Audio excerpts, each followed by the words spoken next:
Setelah tahu kebenaran bahwa anak di hadapannya adalah putra dari majikannya, secara pribadi kakek Tailong pun mengajak Tang San bicara. Tang San lalu memberikan surat yang ditinggalkan ayahnya sebelum pergi pada 8 tahun yang lalu dan menceritakan kalau sejak kecil ia sudah tinggal dengan ayahnya di sebuah desa kecil. Ayahnya berprofesi sebagai satu-satunya pandai besi di sana dan memiliki kebiasaan mabuk-mabukan. Mendengar itu, kakek Tailong pun sangat sedih mengingat tuannya tersebut adalah seorang master roh terkuat yang sudah banyak berjasa bagi ia dan sektenya. Ia juga menjelaskan bahwa dulu sekte Tai adalah bagian dari sekte Hautian yang dipimpin oleh ayah Tang San. Namun karena suatu alasan sekte Tai memisahkan diri dan berdiri sendiri di kerajaan Tiando. Namun di sini kakek Tailong tidak bisa cerita banyak karena menurutnya Tang Haula yang berhak menceritakan semuanya kepada Tang San. Tetapi yang perlu diingat, ayah Tang San merupakan master roh terhebat. Kakek Tailong kemudian menyatakan bahwa seluruh anggota sekte Tai siap mengabdikan dirinya untuk Tang San sebagai putra dari Tang Hao. Setelah menemui kakek Tailong, Tang San pergi menemui Feng Zi yang sudah menunggunya. Ternyata ia juga sangat terkejut setelah tahu bahwa Tang San adalah putra dari Tang Hao yang merupakan teman lamanya.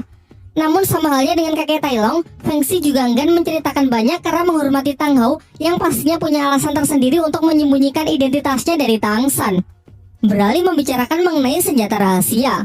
Awalnya Feng Zi menawarkan harga tinggi untuk membeli desain serta rancangan yang dimiliki oleh Tang San.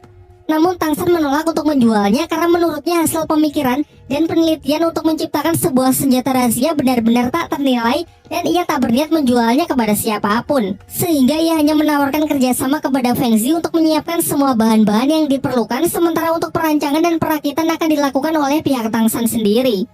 Akhirnya mereka pun sepakat dengan Feng Zi yang memesan 500 set dengan harga 10.000 koin emas untuk setiap set. Jadi total tagihannya adalah 500.000 koin emas yang langsung ia bayar di muka.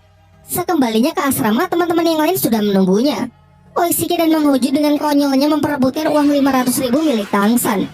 Beberapa saat kemudian datang juga Dai Mumbai yang telah kembali dari hutan berburu untuk mencari siluman roh cincin keempatnya.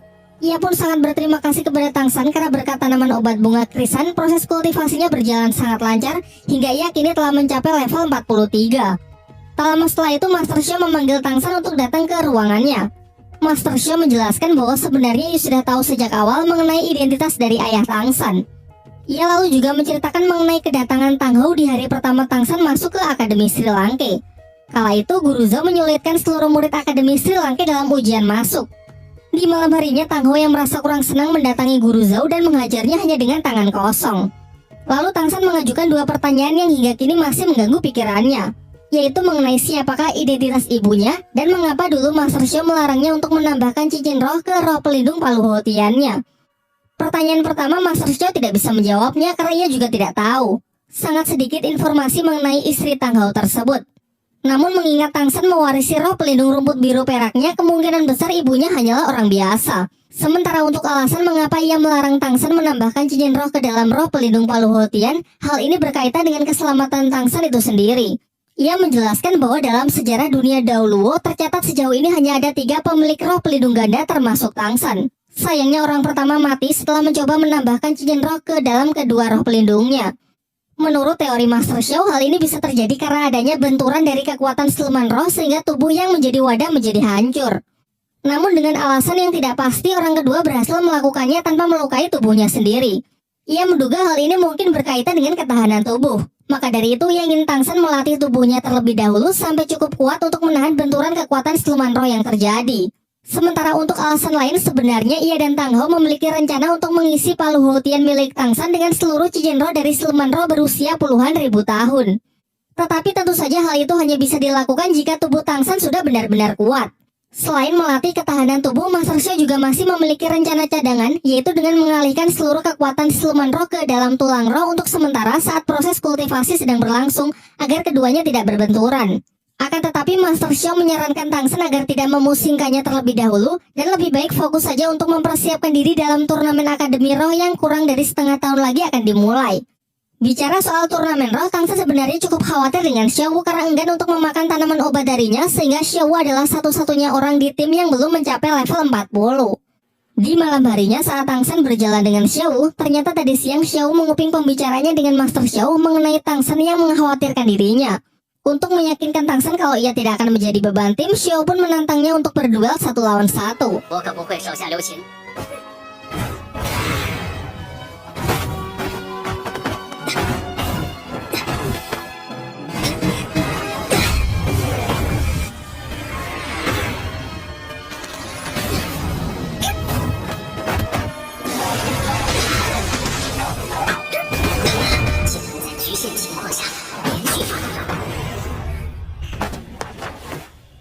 Setelah pertarungan itu, Tang San menjadi lebih tenang karena perkembangan Xiao meski tanpa tanaman obatnya cukup mengesankan.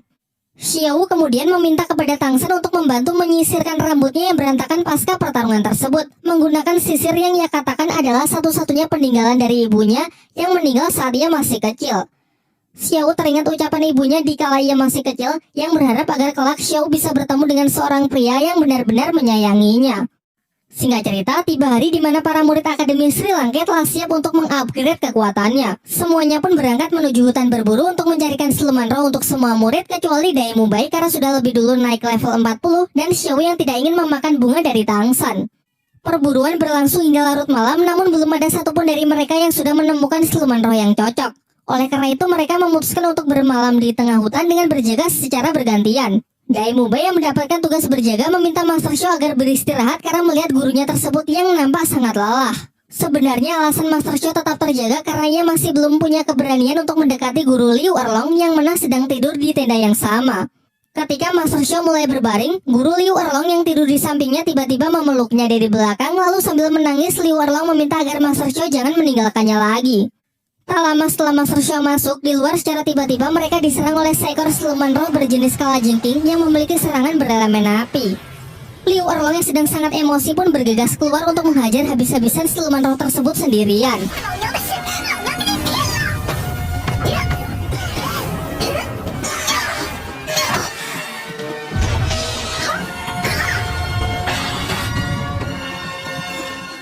Dari sini untuk pertama kalinya kita diperlihatkan kekuatan asli dari guru Liu Erlong.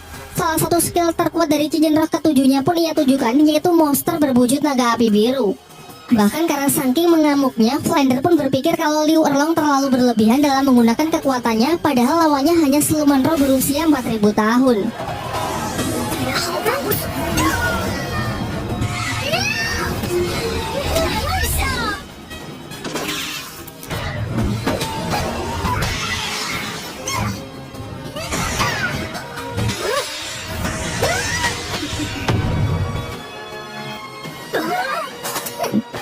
Setelah siluman itu dihajar habis-habisan hingga tak berdaya, lalu ia menyuruh Mang Hojun melakukan last hit untuk segera menyerap cincin rohnya karena basic kekuatan Mang Hojun adalah elemen api, jadi pasti akan sangat cocok dengan siluman yang satu ini. Semalaman si gendut berkultivasi untuk menyerap cincin roh keempatnya, dan kini ia telah berhasil mengunlock skill keempatnya, yaitu ledakan bola api magma. Setelah itu mereka bergegas untuk melanjutkan pencariannya menyusuri hutan. Dan tiba-tiba dalam perjalanan mereka dikepung oleh asap merah muda yang beracun. Untung saja Tang San memiliki bunga yang mengeluarkan aroma pengusir racun untuk melindungi semuanya.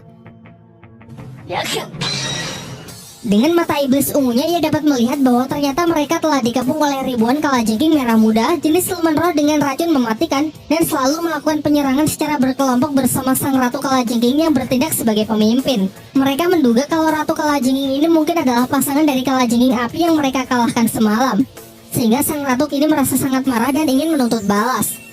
Karena dinilai terlalu berbahaya, pihak Sri Lanka pun memutuskan untuk melarikan diri menggunakan sosis terbang milik Oishike.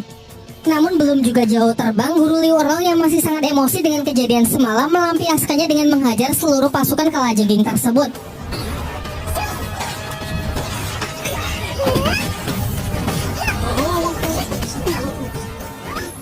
Para kalajengking kecil berhasil dipukul mundur hingga sang ratu kalajengking sendirilah yang turun tangan.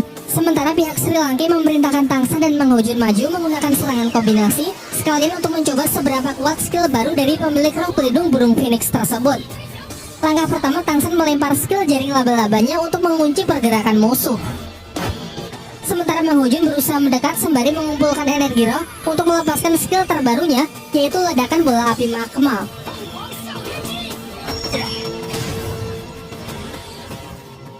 Ternyata ledakan yang dihasilkan benar-benar kuat, yang dikatakan lebih kuat dari skill pukulan gelombang udara milik Dai Mubai. Tetapi di balik kekuatannya yang sangat besar, Master Xiao mengungkapkan beberapa kelemahan dari skill Mang Hojun tersebut. Yang pertama, skill itu tidak memiliki kemampuan untuk mengunci pergerakan target sehingga akan mudah dihindari oleh lawan yang mempunyai kecepatan tinggi. Sangat dibutuhkan partner tipe pengendali seperti Tang San untuk tetap menjaganya karena Mang Hojun harus mendekat sedekat mungkin dengan target untuk melepaskan serangannya.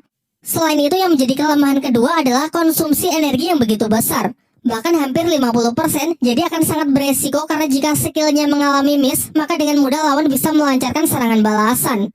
Setelah lawan berhasil dilumpuhkan, Master Xiao menyuruh Oishike untuk menyerap cincin roh dari siluman Ratu Kalajengking tersebut.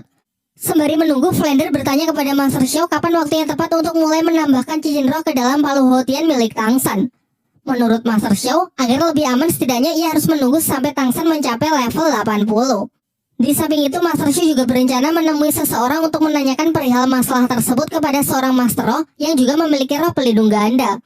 Singkat cerita, tak butuh waktu lama, Oishike telah selesai dengan proses penyerapannya.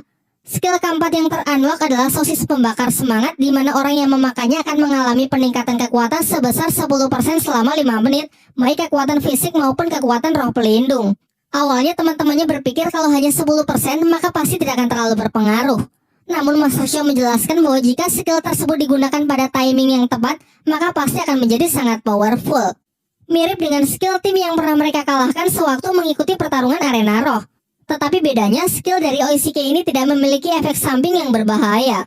Selain itu, benefit lain yang didapat yaitu bisa kebal terhadap beberapa jenis racun dan sanggup menangkal lawan tipe hipnotis seperti skill kedua milik Xiaowu. Setelah itu, perjalanan kembali dilanjutkan. Sayangnya mereka tak kunjung menemukan siluman roh yang sesuai. Tang San lalu mengeluarkan bunga ungu yang sebenarnya tak ingin ia gunakan.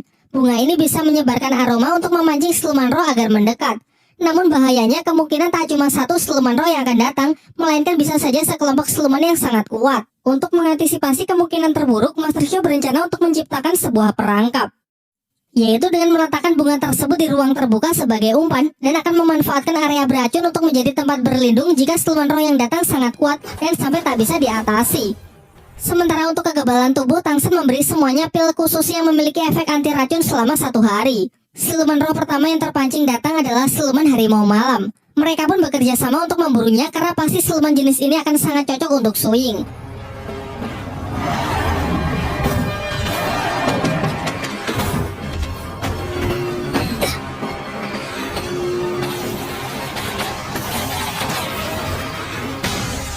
Ketika semuanya merasa telah menang melihat si harimau berhasil ditangkap oleh Tang San, ternyata sang siluman ini tak selemah itu. Makhluk tersebut kembali menyerang dengan kemampuan unik, yaitu bisa membuat bayangan pengecoh.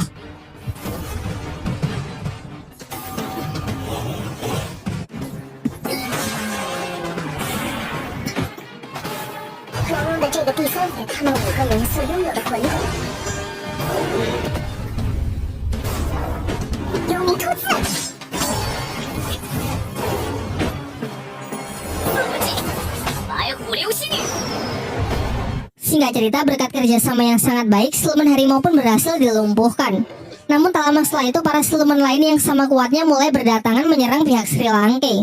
Karena situasi yang semakin tak terkendali, Tang San pun segera menyimpan kembali bunga ungunya dan memerintahkan semuanya agar segera berlindung dalam area racun yang sudah ia siapkan sebelumnya. Untung saja cara ini sangatlah efektif, di mana terlihat para siluman roh itu benar-benar tidak berani untuk mendekat. Mereka lalu mempunyai ide untuk menarik siluman roh dengan menggunakan salah satu senjata rahasia milik Tang San. Untuk cincin keempat Ning Rongrong, Master Xiao menyarankan agar menambahkan skill pertahanan ke dalam kekuatan roh pelindungnya. Maka dari itu, ia menyuruh mereka agar mengambil siluman roh Kadal raksasa karena memiliki pertahanan yang sangat kuat.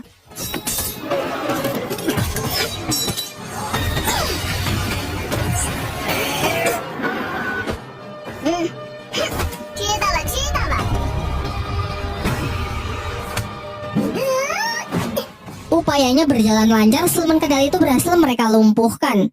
Sekarang tiba giliran Tang San untuk memilih siluman roh yang sesuai. Tang San sendiri memiliki keinginan untuk mengambil cincin roh siluman laba-laba penggali.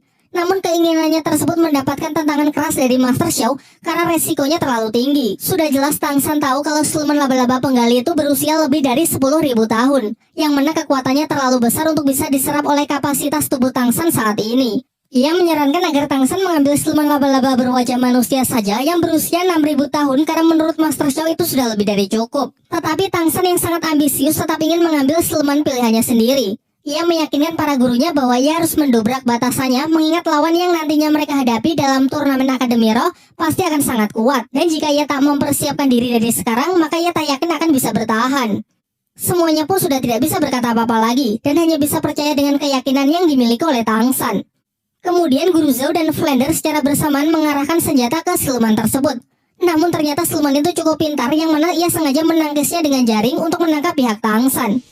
Ketika siluman laba-laba penggali itu berusaha melarikan diri, kepala Akademi Flander segera mengejar dengan memanfaatkan lemparan dari Guru Zhao dan skill ketujuh dari roh pelindung burung hantu miliknya. Sempat terjadi aksi kejar-kejaran di antara mereka, sampai akhirnya dengan bantuan dari kepala Akademi Flander, Tang San berhasil melumpuhkan siluman tersebut lalu segera kembali ke tempat teman-temannya.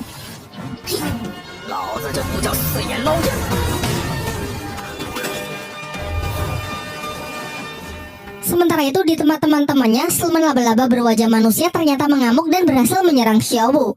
Sayangnya Tang San yang baru saja kembali tidak sempat untuk menolongnya.